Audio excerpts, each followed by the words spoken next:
राज्याचे मुख्यमंत्री देवेंद्र फडणवीस, मोहन भागवत यांनी जो जाती जातीत भांडण लावायचं कट कारस्थान आपल्या राज्यामध्ये केलंय, जो समाजामध्ये तेढ लावायचं काम या राज्यामध्ये केलंय, त्यांनी हे षडयंत्र केलंय की जाती जातीमध्ये फूट पाडा, आरक्षण रद्द करा.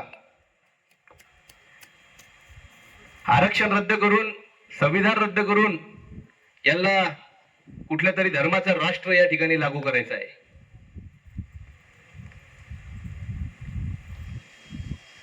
पण या माध्यमातून आरक्षण बचाव यात्रा या माध्यमातून डॉक्टर दीपकभाई केदार यांच्या नेतृत्वामध्ये यांचे सगळे मनसुबे आम्ही हाणून पाडलेले आहेत, त्यांचे सगळे षडयंत्र आम्ही हाणून पाडलेले आहेत. तुम्ही बघू शकता महाराष्ट्रामध्ये या धर्मवादी जातीवादी लोकांनी कुठेतरी जातीय तेढ निर्माण करून दंगल घडवण्याचं काम सुरू केलं होतं. दंगल घडवायची, दंगलीतून नेता घडवायचा, आणि यांचं हे सगळं षडयंत्र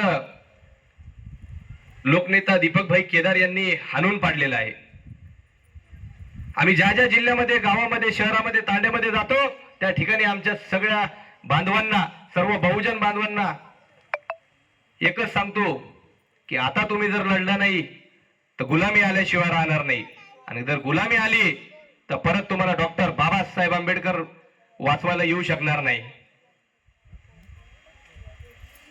ज्या बाबासाहेबांनी आपल्याला अहोरात्र मेहनत घेऊन, अहोरात्र कष्ट घेऊन जे आपल्याला मूळ आरक्षण दिलंय, एसटी एसटीचं आरक्षण दिलंय,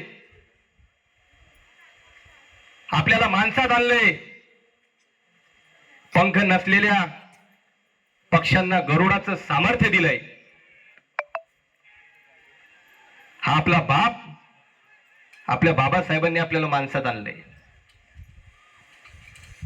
ज्या काळी मुंगीला साखर टाकणे धर्म होता, कुत्र्याला भाकर टाकणे धर्म होता, पण माणसाला माणूस म्हणून जगवण्याचा कुठलाही धर्म नव्हता. पिढ्यानपिढ्या आम्ही अस्पृश्य गणले गेलो होतो, विषमतेने आपल्याला जगू दिलं नव्हतं, पण महामानव डॉक्टर बाबासाहेब आंबेडकरांनी इथला 5000 वर्षापूर्वीचा अंधार दूर करून आपल्याला माणसात आणलं. माणसात आणल्यानंतर आपली प्रगती झाली, आपण शिकलो, मोठ्या मोठ्या नोकऱ्यावर लागलो, पण ही प्रगती इथल्या मनोवादी, जातीवादी लोकांच्या डोळ्यात खुपते.